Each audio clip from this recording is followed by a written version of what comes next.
Hey, how you doing? Did you get any sleep last night? No? I couldn't either, so let's just talk about what was on our minds.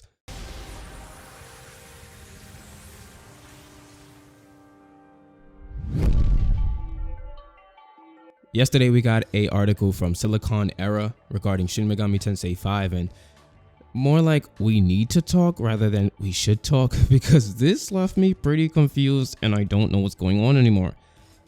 Apparently we have English screenshots alongside a article that addresses the beginning of the game, so let's just talk about what we see. I'm reading straight off the article and it says, people can get a look at the friendly and potentially unfriendly faces that will meet them in Shin Megami Tensei 5. Atlas shared an array of images taken from the game. All of the new Shin Megami Tensei 5 screenshots are from the English version of the game, so people can get an idea of some skills and situations that will appear. Many of the new images have to do with the Nahobino's classmates. The player's avatar isn't the only person pulled into this other world. His friends Ichiro Dasai, Miyazu, and Yuzuru Atsuta, and Tao Isanokami are as well. The Shin Megami Tensei 5 screenshots with them offer a better look at the characters. Some of them also include a bit of text to offer ideas of what interactions with them will be like in the game. And then we get some screenshots that I'll have on screen, but right now we're gonna home in on one particular point. This is where shit hits the fan because we don't understand, that rhymed, how Isanokami ends up with the characters in the beginning of the game. What seems to be the beginning of the game, the very first screenshot gives us a look at Tao and Miyazu together. They are leaving school, but then again, they could just be entering school because there are students in the background heading into the gates, but that could be the outside, but it wouldn't make sense because there's bushes there. And I just don't, it doesn't make sense to me to have the bushes on the inside of the school where aesthetically it should be on the outside. So I think the students are entering the school and perhaps they're all meeting up to go to school.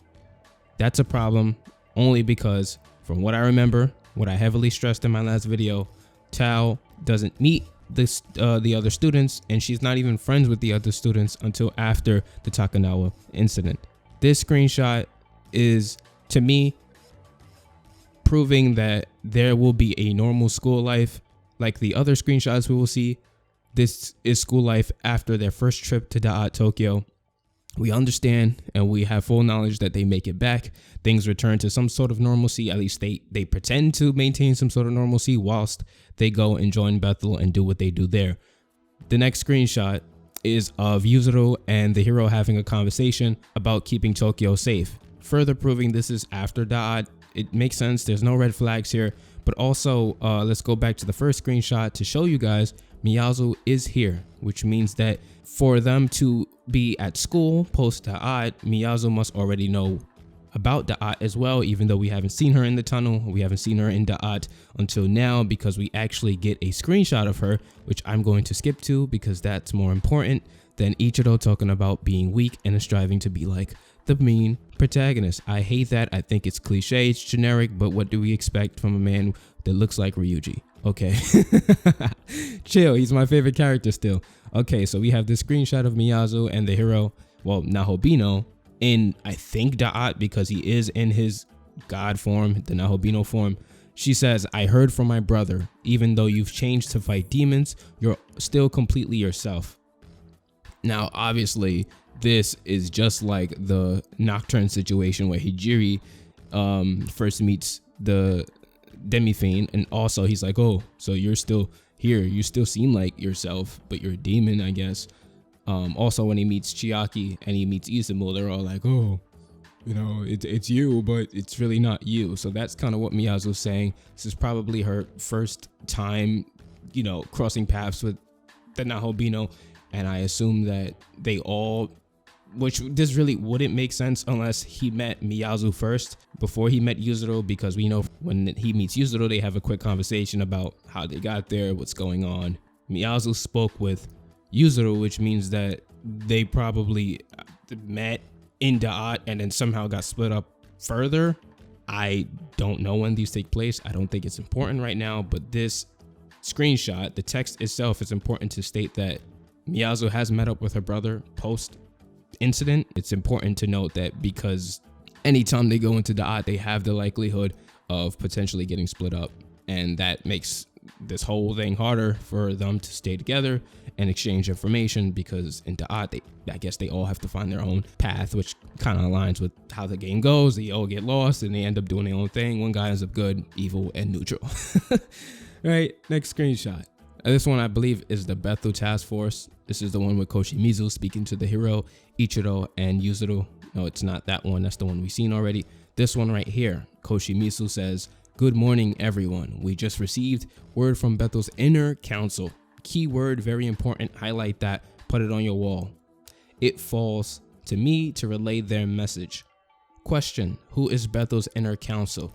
Now, this could take place in the very beginning of their return from Da'at, where they form or join the Bethel Japan Security Force, but that wouldn't make sense because Isanokami is what brings these students there. So my guess was that the inner council was Isanokami, but now that wouldn't make sense because they would all be together and know who she is. So he wouldn't have to relay someone else's message if she is already a part of the team. So instead of Isanokami, now we have to suspect someone else that we haven't seen yet is a part of Bethel's inner council. My other guess, which doesn't make too much sense, is that it could be demons, but you know, just because he works with demons, and at the end of the day, yeah, he's the prime minister of Japan, and there are humans that he can control that can be the inner council, but that wouldn't make too much sense, right? Because, you know what I'm saying, you want to be the only one with the power. He shouldn't have to relay someone else's message, being the prime minister, meaning that his message should be the one getting relayed. So I think that the only person that can be above him in power and order and decision making are demons, because they can kill him no matter what. They can fucking kill him. So yeah, that's confusing. We're gonna move forward. We've seen this screenshot before. It's like the netherworld here. Yeah, it is, because everything I'm looking at is confusing me. It's mysterious stuff. This screenshot is the most important one that we're gonna cover because, like I said in my previous video, someone was here that wasn't supposed to be. However, I think we know who was in the tunnel, who Yuzuru saw, and my guess is that it was his sister, Miyazu Atsuta, because the first screenshot, whether it was post-Da'at or pre-Da'at, shows that she was leaving school. We all know that all the students were leaving school. She's the only character that we didn't know her whereabouts, at least Isanokami as well, but then they told us that Isanokami doesn't even meet the characters until later on, so it makes sense that she wouldn't even be in the same place.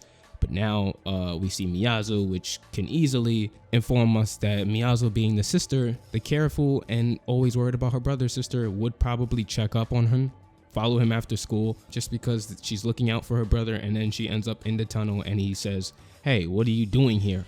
Right before the collapse or during the collapse, he gets a glimpse of her, and she could, I don't know, she just ends up in Da'at. I don't think anything really transpires from that you know, is out of the ordinary. She seems perfectly fine. She meets up with the hero or the Nahobino at this point. Is that all the screenshots? I don't think so. It's probably all of the important ones. Yeah, and then we get repeats of the ones that we already seen. So that's really what goes on. I want to go back up to the article where it says, many of the new images have to do with the Nahobino's classmates. The player's avatar isn't the only one pulled into this other world. His friends, highlighted in red, Ichiro Dazai, Miyazu, and Yuzuru Atsuta, and Tao Isanokami are as well.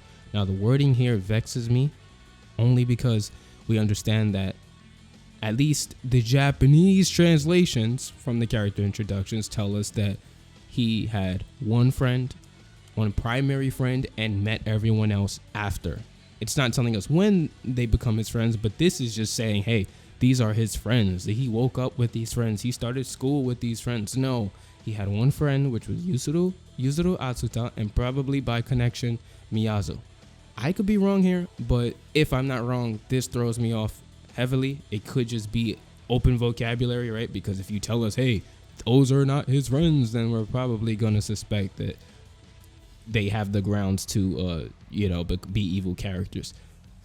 The rest says, okay, the screenshots offer a better look. So now actually we're going to go into the battle screenshots. There wasn't much to see, just how the engine looks, how good the engine looks with a lot of these moves, a lot of elementals. We get wind, We get fire. We get to see this one screenshot of Mo Shovu just collecting Megami. I think this is my favorite screenshot because it really shows that lighting and the gorgeousness that this game's engine is able to behold.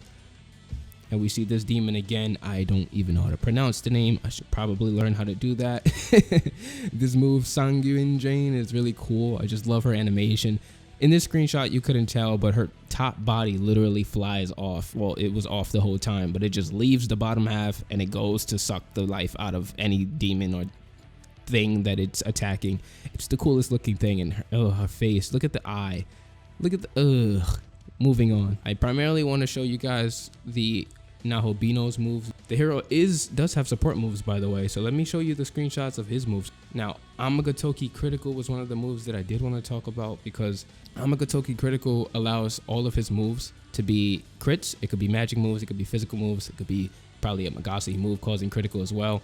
It's a very nifty move, but it's also just showing us that the Nahobino most likely is going to fight alongside his demons, obviously, but really what that means is he's putting more faith and more leadership to his team. His team works as a unit, and so he is the supporting demon, I guess you could call it, which is pretty cool. I like that. I think it's a thoughtful way to put more of a focus on the demons, especially with the camera angles. It's like everyone plays a part in this.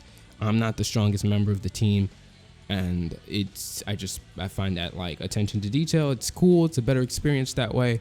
And then we get this one scene of a Daimon and a Hama. Oh my god, RIP. Can we get like one of those commander send-offs, because this man is going to hell back where he came. Goodbye, Daimon. And then other screenshots that are just showing us what the system looks like. I don't know, but it seems like a lot of freedom to tell the game what your style is, what demons you like and whatnot. And then this one, the Nahobino has a move called, it seems like almighty damage, called Fukigo EX. It could be a light move. Let me make sure that's not just a light move instead of a almighty move. I think it's almighty. Yeah, I'm gonna say it's almighty because I can't see through these little squares. But he has a move called Fukigo EX, which we all know that the Demi Fiend had a move called Fukigo. So it's the same thing. It's EX. It's the light version, I guess you could call it. It looks cool so far. I don't know what it's doing, but it looks fucking dope with all those sparkle effects. And that's really the end of the screenshots. I wanted to focus on the hero's moves and the main headache at hand, which was Miyazu and Tao. That just threw me for a curveball, and now I don't even want to play baseball anymore. I'm done with sports entirely. Thank you, Shin Megami Tensei 5. That's it. What do you guys think about these screenshots? Do you think that I still have the grounds to suspect Tao Yusanokami shouldn't be trusted? Or if you don't even know what I think about Tao Yusanokami, good. But also, here's the video. You can watch that and let me know what you think about that in this video. And hopefully we get some info that makes more sense, because this isn't cutting it, G. I'll talk to you guys in the next video. Thank you for stopping by with me and talking about Shin Megami Tensei 5. Talk to you next time. Bye.